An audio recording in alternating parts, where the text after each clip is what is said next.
He never came to America and addressed the nation and gave clear reasons why we would go to war with Iran, especially after he told us back in the summer that he had completely obliterated all of their nuclear capabilities and had even chastised any news organization or media that said otherwise.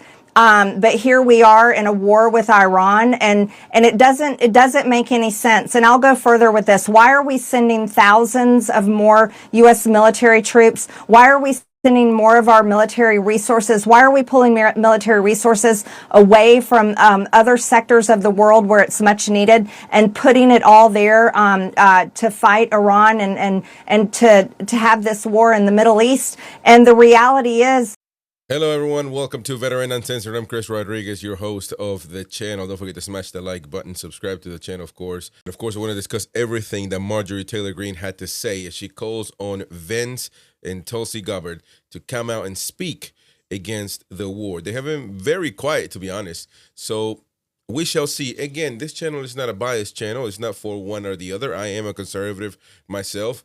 I am not necessarily one or the other. I tend to lean towards the right, of course, on the many things. But this war is a subject, it's a topic of discussion, to say the least, even amongst conservatives, that they are going at it. They're at war with each other over this war right here. So let's not waste any time, and let's start with a conversation that Marjorie Taylor Greene had with Kaitlan on CNN. There's so much to talk about tonight with all the developments in Iran.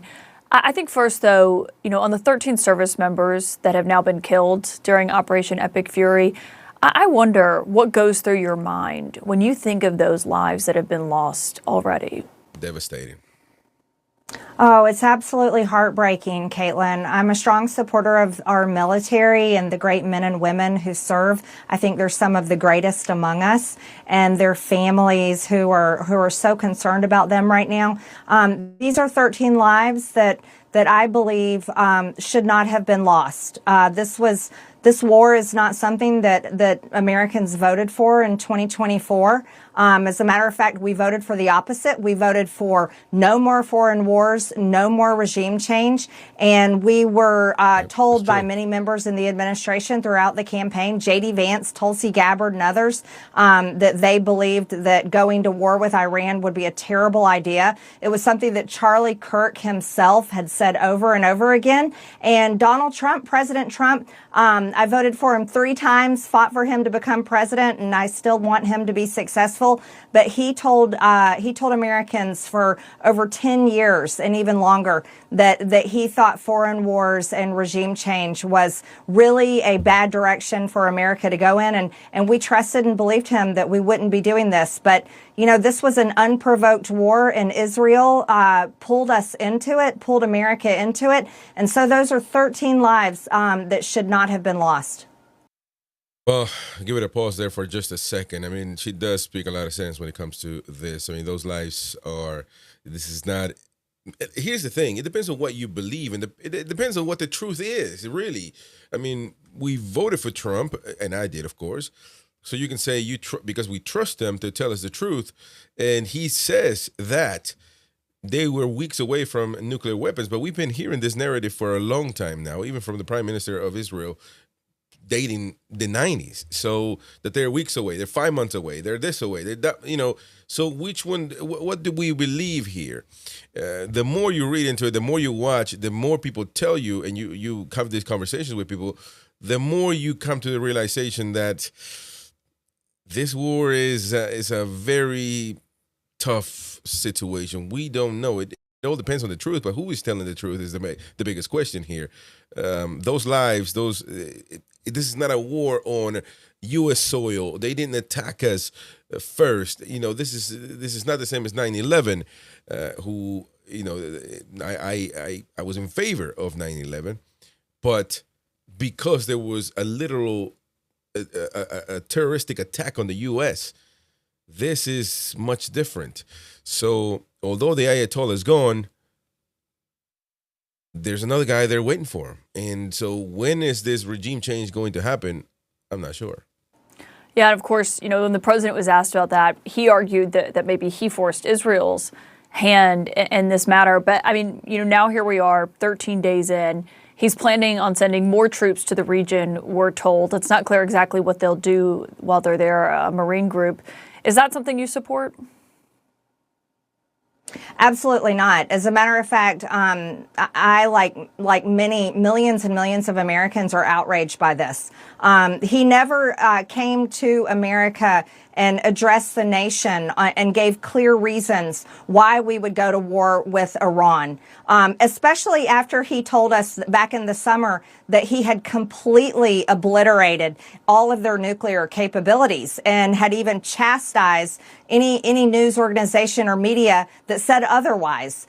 But here we are in a war with Iran, and it doesn't make any sense. And I'll go further with this. Why are we sending thousands of more U.S. military troops? Why are we sending more of our military resources? Why are we pulling military resources away from other sectors of the world where it's much needed and putting it all there to fight Iran and to have this war in the Middle East? And the reality is, there are so many innocent people dying. I mean, the little girl's school is such an outrage. It's horrific. And Americans, we don't want to think of our military as being responsible of killing little children. This is absolutely something that Americans should not tolerate. And we are owed answers. They keep saying that they're investigating, but it is such a serious situation. I drove by an elementary school today, and there were children out on the playground swinging on the swings and playing on the playground. And I thought to myself, I'm so thankful that our children are safe, but I can't imagine living somewhere where school children or people's children have been bombed or killed. And this is something that has so many people outraged, because I'll go back, Kaitlan, we did not vote for this. We voted for an end to foreign wars, and that's exactly what we should be seeing. Well, and I think they're going to go with some footage of what Trump has said. But it is true. I mean, I've been trying to avoid the topic of the little girl school in Iran, because I didn't know any facts, and I particularly don't know any further facts other than more things coming out and talking about the missile that was pointing that we can identify clearly that it is a U.S. Missile. And how did we get this wrong is the thing that I refuse to believe. I refuse to believe this, because how can we get this wrong? How can we attack a little girl's school? And if the bad people, if the bad guys are hiding in a school, well, then too bad for you, U.S. military. You're going to have to wait until the bad guys move away or do something else. They can't stay there forever. Listen, it is a very unfortunate situation, but if the truth is that the U.S. did this, then a lot of people need to be fired. A lot of people need to be prosecuted. And this is just not casualties of war at all. On the school, so you don't think that their answers so far have been sufficient on who's responsible for that, given the evidence that points to the United States? I don't want to ever think about our military doing something like that or making that type of mistake or however it happened. But everyone has seen the video. Everyone has seen the still shot of the Tomahawk missile. There it is. So no, I think they need to come out and talk about it. There's so many things that are so concerning about this war, and Americans have not been given enough answers. Here we are. Here's Americans at home right now. We've got families getting ready to go on spring break, and gas prices are skyrocketing. Inflation has barely stabilized, and people voted for lower grocery costs. Well, we're going to see costs at the grocery stores going up because diesel is going up and oil is going up because of this war. We've got 30% of the world's fertilizer goes through the strait. That affects our farmers that are struggling already. We voted to put Americans first. I'm a conservative. I'm the America First wing of the Republican Party. That's how I voted. That's what I fight for. That's what I want to see happen. I want to see Americans put first. And we've got the Republicans in Congress right now. They can't even fund Homeland Security. Our own Border Patrol, ICE, TSA agents, and others are not even getting paid. But yet here they are told that they're going to be voting, and they'll vote for it. Believe me, they love the war. The neocons love the war. They're going to pass a supplemental to fund the war in Iran. What is that going to be? $50 billion or more, while the war is costing us approximately $1 to $2 billion a day. But yet we're not even funding Homeland Security, and Americans are still struggling. And Kaitlan, I got to tell you, I'm still waiting on Mike Johnson to roll out that Republican health care plan that he boasted and bragged that he was going to have, because Americans can't even afford health insurance right now. Yeah, I think you said that this is not what the president's supporters voted for. I mean, you're someone who campaigned for him endlessly on the campaign trail. You know what those voters wanted. And when you talk about just gas prices, they're up 74 cents almost per gallon in Georgia in the last month. The administration said today they have a plan when it comes to the Strait of Hormuz, which is, basically choked off at this point, which is why those gas prices are so high. We're 13 days in. Do you think that they have a plan?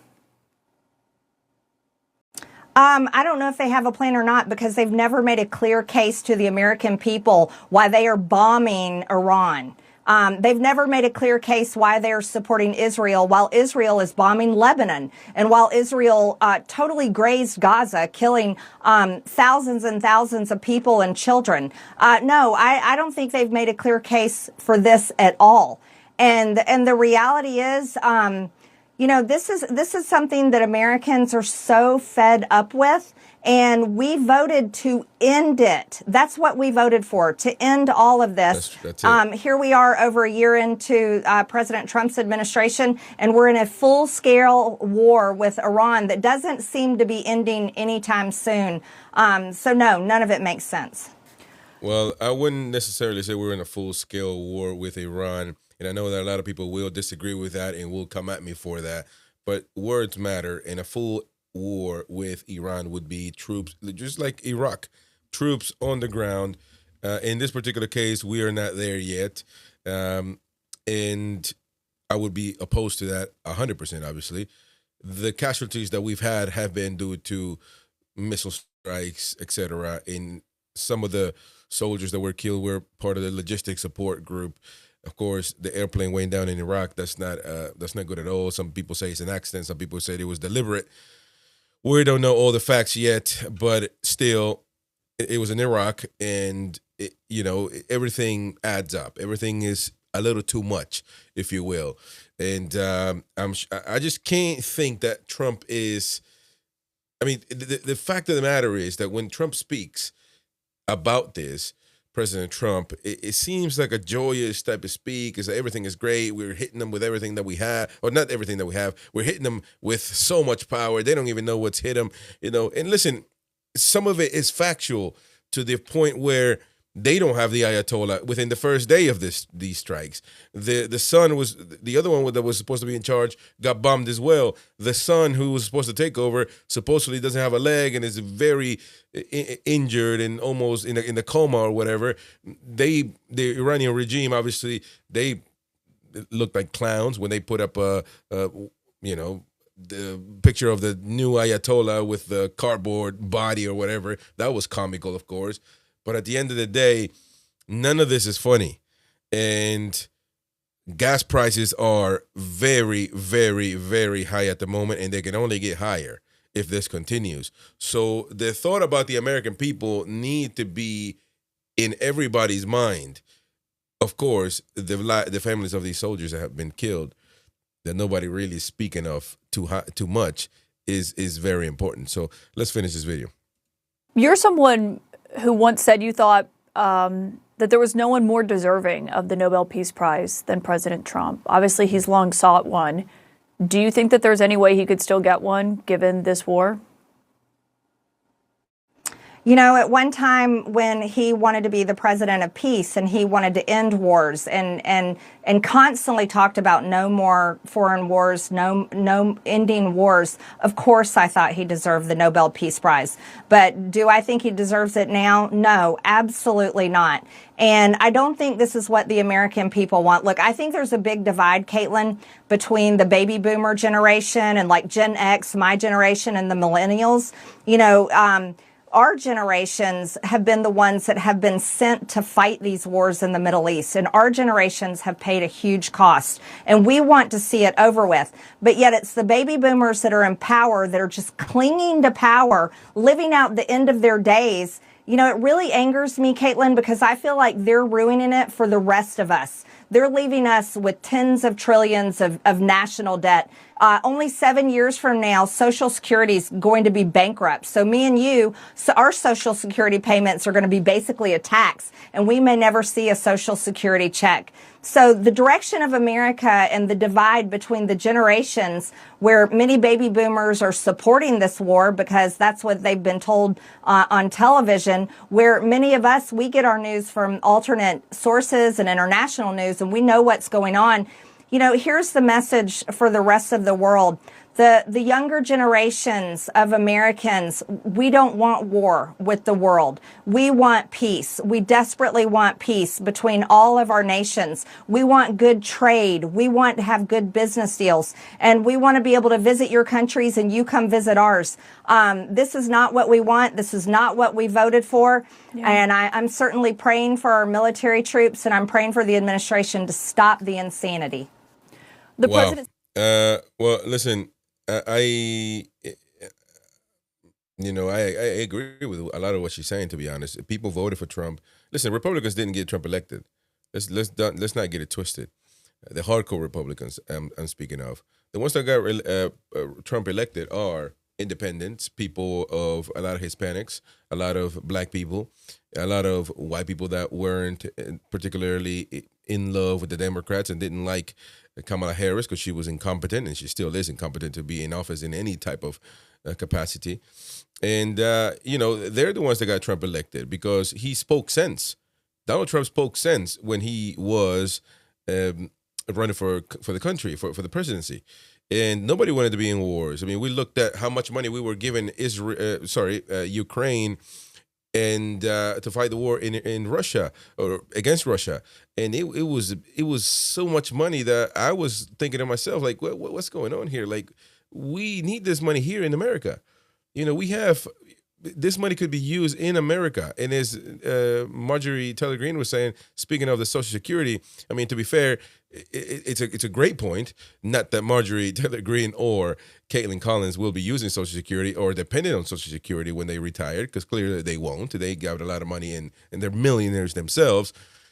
The fact of the matter is, the point still remains that the vast majority of American people will look forward to this at some point. But to be honest, I tell everybody this: don't even think you got Social Security. I tell my mom all the time, don't even think about it. And she goes, but why? It's the money that we put regardless. Don't think about it, because you're probably never going to get anything. Nothing, if anything at all. So invest money, 401k.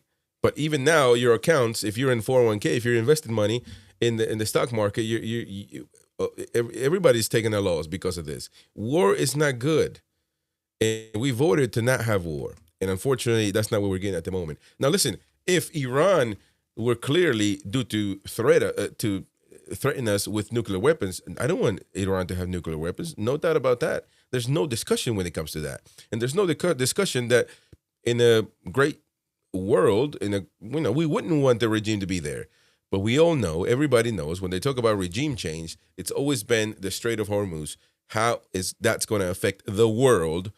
How is that going to affect the world? Well, it's affecting the U.S. a lot right now. And it's unfortunate, but that's where we're at. Let me know what you think in the comment section down below. Do you agree with Marjorie Taylor Greene on her assessment of the whole situation? Or what do you think? If you disagree as well, this is a platform for everybody to agree and disagree. So join us, have a say, and thank you very much for your kind support. This is Chris, the American veteran, the U.S. veteran, once upon a time, of course. But Anyway, this is Chris with Veteran Uncensored. Thank you very much. I'll see you in the next one. Bye-bye.